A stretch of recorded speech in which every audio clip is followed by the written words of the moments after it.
Mill told me during the holidays, "Oh dear, if it weren't for your money, my daughter wouldn't be with you. Look at you, you're so ugly." My wife laughed. Then I said, "At least I'm just ugly but with money. You're alone and broke. By the way, I won't be paying for your luxuries anymore. My name is Michael, and my life with Emily was always like a strange dream. It wasn't perfect, but I loved her so much that I turned a blind eye to the things I didn't like. She was beautiful, the kind of woman who makes heads turn on the street. Long dark hair, big eyes, a smile that melts you. When I met her 5 years ago, I couldn't believe she said yes to a date with me. Me, an ordinary guy, with a face that doesn't stand out, a bit chubby, thinning hair, and a decent job at a logistics company. I wasn't a millionaire, but I earned well, saved even better, and owned my own house. That, I guess, was what she saw in me from start. Emily never said it outright, but over time I realized her family was obsessed with keeping up appearances. Her mom, Mrs. Linda, was a woman in her 60s who always talked about the good old days when her ex-husband, Emily's dad, was still around. According to Linda, he was a hard-working man who gave them everything: a big house, trips, expensive clothes. But one day he got tired of her demands, realized she was only after his money, and left with someone else. Linda was left alone with her 2 daughters, Emily and her younger sister, Sophie, and not a dime to her name. From then on, the 3 of them seemed fixated on money, as if it were the only thing that mattered in life. At first, it didn't bother me. When I started dating Emily, she'd ask for small things. "Honey, can you buy me this?" Or, "Oh, that purse is so cute, but I can't afford it." I, lovesick as I was, pulled out my wallet without a second thought. Then came the bigger favors. My mom needs help with rent, or Sophie wants to study design, but she can't afford tuition. And I, like a fool, paid. They'd say thank you with a smile, but I never felt like they saw me as anything more than a walking ATM. Linda and Sophie were the worst. Every time I went to their house, they'd look me up and down like I was a piece of trash. "Oh, son-in-law, what an interesting shirt," Linda would say in that fake high-class tone. Sophie, who was 25 and glued to her phone, wouldn't even say hi. She'd just ask me for money to go out with her friends. I put up with it for Emily. She wasn't as blatant as they were, or so I wanted to believe. She always told me, "I love you," and hugged me, and that was enough to keep me going. But the comments never stopped. "Son-in-law, good thing you've got that job, because with that face," Linda would say at family dinners, and Sophie would laugh like it was the joke of the year. Emily sometimes stayed quiet, sometimes gave a small smile, but never defended me. I told myself, it's her family, they don't mean to offend, it's just how they are. What an idiot I was. Everything started to change a month ago when Emily came home with a brilliant idea. "Honey, what if we go on vacation with my family? It's been a while since we all went out together." She said it with those sparkling eyes that made me say yes to everything. Picture it: the beach, the sun, a few days to relax. I hesitated. I'm not a millionaire, but I have decent savings, about $60,000 that I've scraped together with hard work. Spending a chunk of it on a vacation wasn't my plan, but she insisted. "Please, honey, my mom and Sophie are so stressed. It'd do us all good." I thought about saying no. I was fed up with always being the one to foot the bill while they treated me like a servant. But then Emily kissed me, said, "You're the best man in the world," and my brain shut off. "Fine," I said. "I'll pay." She jumped for joy, called her mom and Sophie, and within 5 minutes they were planning everything. An expensive beach hotel, 5 days, all-inclusive. I pulled out my card, made the reservations, and braced myself for what was coming. The day of the trip was a disaster from the start. I pulled up in my car to pick them up for the airport, and the first thing I heard was Linda, "Load the bags, son-in-law. They're heavy."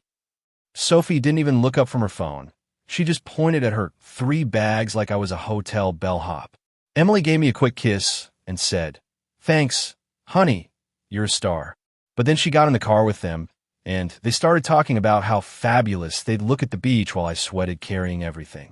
At the airport, it was the same. I had to unload the bags and handle everything alone while they acted like royalty, doing nothing. On the plane, the jabs kept coming. "Son-in-law, a little more belly and you won't fit in the seat," they'd say, laughing. When we got to the hotel, things got worse. It was a nice place, pool, ocean view, fancy restaurant. It cost a fortune, but I wanted Emily to be happy. As soon as we stepped into the lobby, Linda started, "Son-in-law, go check us in. I don't understand those things." Sophie added, "And take my bags to the room, please." Emily just looked at me and said, "You've got this, honey." I felt like a pack mule, but I did it. After all, it was a vacation, right? I wanted it to be worth it. That night, we ate at the hotel restaurant. I ordered a beer and a simple dish. They ordered lobster, expensive wine, and desserts that cost more than my daily pay. Linda looked at me while she ate and said, "Good thing we came, son-in-law. Without you, this wouldn't be possible." It sounded like a compliment, but her tone irked me, like she was reminding me I was their free ticket. Sophie nodded. "Yeah, good thing you've got money, because otherwise," she trailed off and laughed. Emily smiled too, and I swallowed my anger with a sip of beer. The next day, everything blew up. It was our first day at the beach. I was in a chair, wearing my hat and an old t-shirt, trying to relax. Linda, Sophie, and Emily were a few feet away, sunbathing in their pricey swimsuits. Guess who paid for those? Suddenly, Linda walked over, stood in front of me, and dropped the bomb. "Oh dear, if it wasn't for your money, my daughter wouldn't be with you. Look at you, you're so ugly." I froze. Her words hit me like a punch to the face. What had she said? I looked at Emily, hoping she'd say something, defend me, yell at her mom for being so cruel. But no, Emily burst out laughing, loud, like it was the funniest thing ever. Sophie joined in, laughing so hard she nearly fell off her chair. The three of them stared at me, mocking me to my face, while the sun burned my skin and shame burned inside me. That's when it hit me. It wasn't just Linda. It wasn't just Sophie. It was Emily too. All this time, I've been a blind idiot, paying for their affection, believing they cared about me. But no, they only wanted my money. I felt my blood boiling, my heart pounding like it would burst. I wasn't going to stay quiet. I looked Linda straight in the eyes and said, "At least I'm just playing, but with money. You're alone and broke. By the way, I'm done paying for your luxuries." Then I looked at Emily, still laughing, and felt something break inside me. This wasn't over. The silence after my words was like thunder before a storm. Linda's mouth hung open, as if she couldn't believe I, the obedient son-in-law, had talked back. Sophie stopped laughing abruptly and stared at me wide-eyed, like she'd seen a ghost. Emily, my Emily, the woman I thought loved me, suddenly got serious. Her laughter faded, and for a second I thought she'd say something to calm things down. But no, she just looked at me with a mix of surprise and anger. Yes, anger. As if I'd crossed a line I shouldn't have. "What did you say?" Linda snapped, with that shrill voice she used when something didn't go her way. She put her hands on her hips, ready to lecture me. "How disrespectful. After everything you've done for us, you talk to me like that." "Everything I've done for you," I repeated, feeling rage climb up my throat like lava. I stood up from the beach chair so fast I nearly knocked it over. "Everything I've done for you is open my wallet every time you ask. And what do I get? Insults, mockery, orders. I'm done." Linda took a step back, but didn't back down. "You're ungrateful. My daughter gave you the best of her time, her affection, and you're rude. Look at you. Without your money, you'd be nothing to us." That was like pouring gasoline on a fire. I looked at Emily, hoping, praying in my head that she'd say something, defend me, show that I mattered more than my bank account. But she stayed silent, arms crossed, face hard. Sophie, meanwhile, pulled out her phone and started recording, like this was a reality show for her social media. "This is going to be good," she muttered under her breath, and I wanted to rip the phone from her hands and toss it into the sea. "Nothing to say, Emily?" I asked, my voice colder than I expected. She looked up and locked eyes with me, those eyes that used to make me melt. Now, they just made me want to scream. The truth? Was that the truth for her? I felt like I'd been stabbed in the chest. 5 years with her, 5 years of dates, plans, I love yous at night, and now she was saying her mom was right. That I was a plain guy with money, a walking paycheck she'd tolerated for convenience. My hands shook, I don't know if from rage or pain, but I wasn't going to break down in front of them. I wouldn't give them the satisfaction. So that's it, I said, staring into Emily's eyes. All this time, you were only with me for the money? Everything you said, everything we had was a lie. Emily rolled her eyes, like I was a kid throwing a tantrum. Don't be dramatic, honey. Of course I care about you. But, come on, look at yourself. You're not exactly a movie star. And yeah, your money helps. What's the problem? What's the problem? I wanted to laugh, but I couldn't. It was too absurd. My wife, the woman I married 2 years ago, who swore eternal love in front of Judge, had just told me to my face that I was a means to an end. That my face was worthless, but my bank account wasn't. And the worst part? She said it like it was the most normal thing in the world. Linda jumped in again, seizing the moment. That's right, Em. Tell him how it is. This man thinks he can buy everything with his money, but he's got no class, no style. Look at him in that ratty t-shirt at the beach. How embarrassing. Sophie giggled and kept recording. This is going straight to TikTok, she said, and I swear I nearly lost it. But I held back. I took a deep breath, looked at the three of them. Linda with her dethroned queen face, Sophie with her phone and arrogance, and Emily with her indifference, and made a decision. This was over. You know what? I said, my voice calmer than I expected, though I was trembling with fury inside. You're right. I'm plain. I'm not a heartthrob, but I got something you don't. Dignity. And money. Yeah, but you're not seeing that money anymore. It's done. Emily frowned and stepped toward me, with that offended queen look she got when she didn't get her way. What are you saying? Are you threatening me or something? It's not a threat, I replied, and a cold calm filled me, like I was finally seeing clearly after years of blindness. It's a fact. The ATM is closed. If you love me, Emily, you're going to have to love me for who I am, not what I have. And if not, good luck. You three are on your own from now on. Linda let out a squeal like something from a cheap movie. Ungrateful. Shameless. After everything my daughter did for you. She gave you her youth, her beauty, and this is how you repay her. Her beauty, I repeated, and a dry, bitter laugh came from deep inside me. Her beauty doesn't pay the electric bill, Linda, or the water, or the trips, or Sophie's manicures. I paid for all that. And guess what? I'm done being the fool who supports 3 leeches. Sophie dropped her phone to the ground in shock and glared at me with fire in her eyes. What? You're going to leave us stranded? You're that pathetic. No, Sophie, I said, looking at her with the contempt I'd been holding back for years. You're the pathetic ones. You live off sucking other people dry because you can't do anything on your own. I'm not your dad or your sugar daddy. Get a life. The air grew heavy, like the beach heat was mixing with the fury pouring out of them. The tourists around us weren't even pretending not to watch anymore. Some snapped photos, others whispered, and a couple even clapped quietly. Linda was red as a tomato. Sophie looked ready to pounce, and Emily stared at me like she didn't recognize me. And she was right. This wasn't the weak son-in-law they manipulated. This was me, awake and ready to make them pay. We're going to the room, Emily said finally, her voice shaky but trying to sound in control. This is a pathetic show. We'll talk when you calm down. No, I cut in, my voice like a hammer, striking metal. There's nothing to talk about.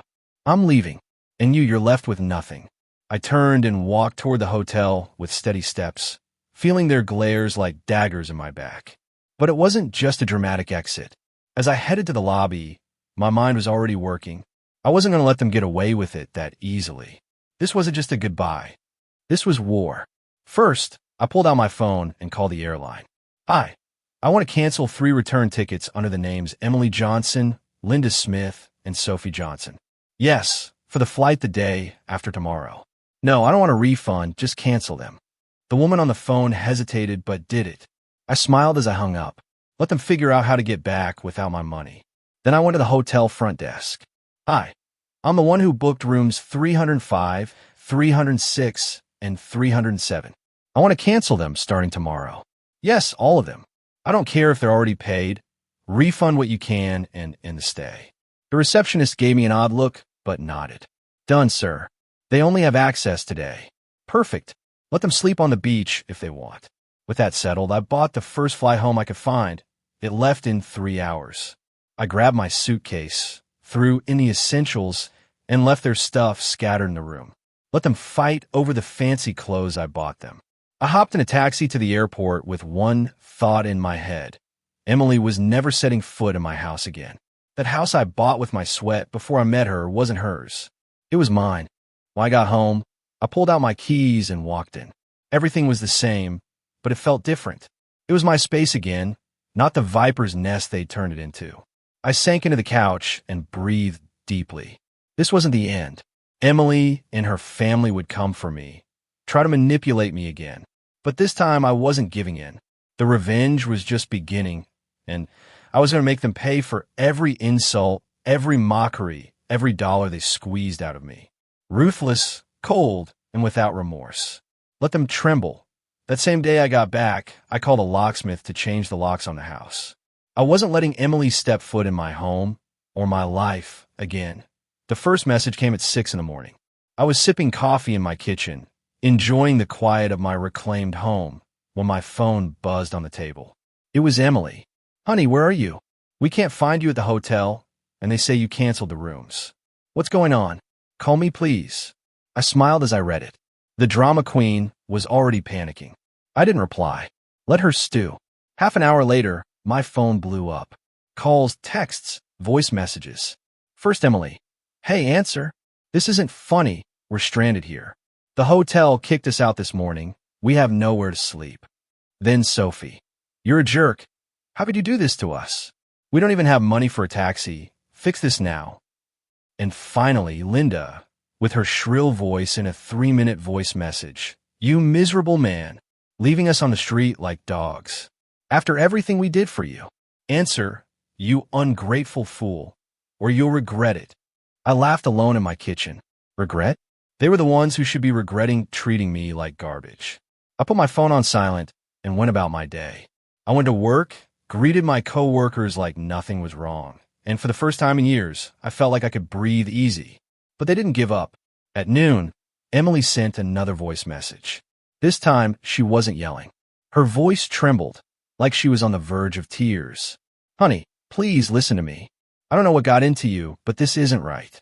We have no way to get back. You canceled the flights. The hotel left us on the street with our bags. My mom's hysterical. Sophie won't stop crying. We need your help. Please, pay for something, a ticket, a hostel, anything. I swear we'll talk when we get back, but don't leave us like this. I listened to it twice, not because I felt sorry, but because I wanted to savor every word. Crying? Begging? This was new.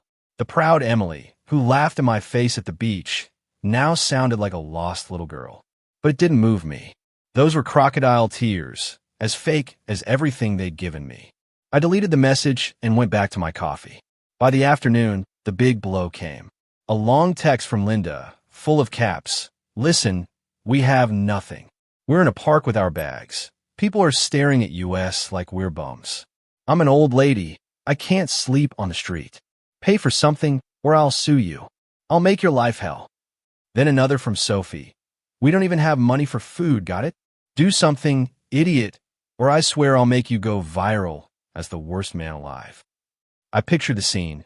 The three of them sitting on a bench with their fancy suitcases and miserable faces, watching tourists pass by. Linda yelling like a maniac. Sophie hunting for a signal to post her drama on Instagram. And Emily trying to keep it together. It was perfect. Let them feel what it's like to have nothing, like I felt when they made me think I was only worth my money. But they weren't done.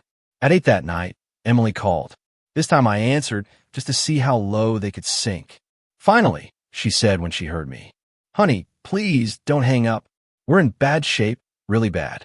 We have nowhere to sleep. We spent the little we had on a sandwich today. My mom's sick from the stress. Sophie won't stop crying. I don't know what to do. Pay for flight, please. I'm begging you. I swear we'll fix everything when we get back. Fix everything. I repeated, my voice cold as ice. What are we fixing, Emily? That you told me to my face you're only with me for my money? That you laughed with your mom and sister while they humiliated me? That's what we're fixing. Silence on the other end. Then a sob. I didn't mean it like that. I was upset. It was a bad moment. I love you, really. Please help us. We have no way back. No way back. I said, letting sarcasm drip from every word. Then work. Linda can clean houses. Sophie can sell her selfies online. And you've always been good at asking, right? Ask someone else, because I'm done. No, please, she cried, and now she was really sobbing. Don't do this to me. We're your family. I need you. No, Emily. I cut in, feeling a dark satisfaction growing inside me. You're not my family. You're parasites. And I don't keep parasites. Good luck finding someone to pull you out of this mess. Don't call me again. I was watching TV, a beer in hand and my feet on the table, when my phone buzzed again. It was a short, curt text from Emily. A friend of Sophie's lent us money for a bus. We'll be there in about 10 hours. We'll talk when I'm home. I laughed so hard I nearly spit out my beer. A bus? 10 hours crammed in an uncomfortable seat, with Linda complaining and Sophie whining? I imagined them sweating, bags on their laps, fighting over a sliver of window. Queen Emily, Princess Sophie, and Empress Linda, reduced to beggars on a rundown bus. It was poetic. I turned off the TV and went to bed with a smile. 10 hours gave me plenty of time to prepare. I wasn't letting them waltz into my house like nothing happened. This had to end my way, with them on the ground and me standing tall. The next day, around 6 in the evening, I heard the rumble of an old car outside. I looked out the window, and there they were, Emily, Linda, and Sophie, climbing out of a beat-up taxi. Sophie's friend wasn't that generous, apparently. The bus got them to the city, but they only had enough for a cheap cab. The three of them looked like they were at a funeral. Linda was limping, like the trip had wrecked her bones. Sophie was dragging a broken suitcase with a dangling wheel. And Emily had dark circles under her eyes, and her hair was a mess. They looked like castaways washing up after a storm. I didn't go out to greet them. I stayed behind the curtain, watching as Emily pulled keys from her purse and walked to the door. She slid the key into the lock, turned it, and nothing. She tried again, harder, frowning. "What's wrong with this?" she yelled, pounding the door with her fist. Linda and Sophie shuffled closer, muttering something I couldn't hear. Emily pulled out her phone and called me, but I didn't answer. Let them squirm. After a few minutes, they started ringing the doorbell like crazy. Ding dong. I finally opened the door, but didn't let them in. I stood in the doorway, arms crossed, looking at them like they were trash on the street. "What are you doing?" Emily said, her voice cracking with exhaustion and anger. "Open the door, let me in. This is my house. Your house." I repeated, letting a cruel smile cross my face. "No, Emily, this is my house. I bought it with my money before I met you. You just lived here while it suited you. But that's over." Linda stepped forward, pointing a shaky finger at me. "You're a monster. You left us stranded, with nothing. 10 hours on a filthy bus, with my back killing me. And now you slam the door in our faces." "What a shame, Linda," I said, faking pity. "I thought a classy lady like you would be used to struggling without someone to bankroll her. Like when your husband left you, right?" She went pale with rage, but didn't have time to reply. Sophie pushed in, her eyes red from crying. "You're sick. Look at us. We have nowhere to go, no money, nothing. Do something. Do something," I said, laughing in her face. "I did enough for you. I paid for everything for years, and you repaid me with contempt. Now it's your turn to do something. Get a job, beg for change, whatever. But you're not getting another cent from me." Emily dropped her bag to the ground and stepped closer, hands clasped like she was praying. "Please," she whispered, tears streaming down her face. "Don't do this to me. I'm your wife. I love you. We can fix this, I swear. Let me in, let's talk." I looked into her eyes, those eyes that used to make me weak, and felt nothing. Just disgust. "You don't love me, Emily," I said, slow and clear. "You love my money. And without it, I'm nothing to you. You said at the beach, remember? If it wasn't for your money, I wouldn't be with you. Well, there's no money anymore. So get lost." "No," she screamed, lunging for the door, trying to push past me. I stopped her with one arm and pushed her back. Linda and Sophie started yelling at the same time, a mess of insults and pleas. "Miserable. Please. I'll sue you. Let us in. Shut up." I roared, and my voice silenced them instantly. I looked at each one, letting out all the venom I'd been holding in. You're freeloaders. You used me, laughed at me, treated me like garbage. But you know what? I have this house, my job, my life. You have nothing. No money, no dignity, no future. So go to blazes. I never want to see you again. I slammed the door in their faces and locked it.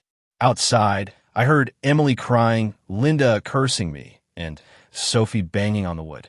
But I didn't open it. I went to the kitchen, grabbed another beer, and turned up the TV. Their shouts faded, and soon, silence returned. I looked out the window one last time. They were climbing back into the same rickety taxi, defeated, dragging their bags. That night, I slept like never before. The house was mine again. They were out of my life, humiliated, broken like I'd been for years. The revenge was complete, and I was finally free. Update 1. Hey everyone, I've read your comments, and it seems this is more common than I thought. Lots of people out there chasing money, which leads to stuff like what happened to me. It's been 4 weeks since I kicked Emily, her mom Linda, and her sister Sophie out of my life. I blocked their numbers, tossed their stuff, and moved on. My house is peaceful. My bank account's recovering, and I've even started hanging out more with friends I'd neglected to keep those 3 afloat. I thought I'd never hear from them again, but fate had other plans. Last Saturday, I went to the mall to buy some things. I was in line at a fast food place, ordering an ice cream, when I saw them. There they were, Emily, Linda, and Sophie, strutting like they owned the place. But they weren't alone. With them was Chris, a coworker from the logistics company. He's a quiet guy, decent, with a solid job and a good salary. And there he was, carrying bags like a pack mule while the 3 of them chattered and pointed at store windows. I watched from a distance, half hidden behind a pillar, because I couldn't believe it. Emily was clinging to Chris's arm, laughing like he was her new knight in shining armor. Linda was talking to him like he was their savior, patting his back. And Sophie, with a new clothing bag in hand, was saying something that made him nod quickly, like he didn't want to let her down. But Chris's face said it all. Dark circles, slumped shoulders, a forced smile as he hauled bags from fancy stores. It was me a month ago, the same pathetic picture. I moved closer, careful they didn't see me, and heard Linda say, "Oh, Chrissy, good thing you're here. Someone's got to carry this, right?" Sophie giggled and added, "Yeah, and you're treating us to dinner after, aren't you?" Emily gave him a peck on the cheek and said, "You're the best." Chris nodded, sweating, with that look of someone who doesn't know how to say no. It gave me chills. It was like looking in a mirror of my past. I stayed a bit, watching. Chris stumbling with the bags, Linda rushing him, Sophie snapping photos of everything for her social media, and Emily pretending to adore him. I felt sorry for him, but more than that, I felt satisfied for myself. I ate my ice cream calmly, tossed the cup, and went home. They didn't see me, and I don't want them to ever again. Subscribe for more daily stories.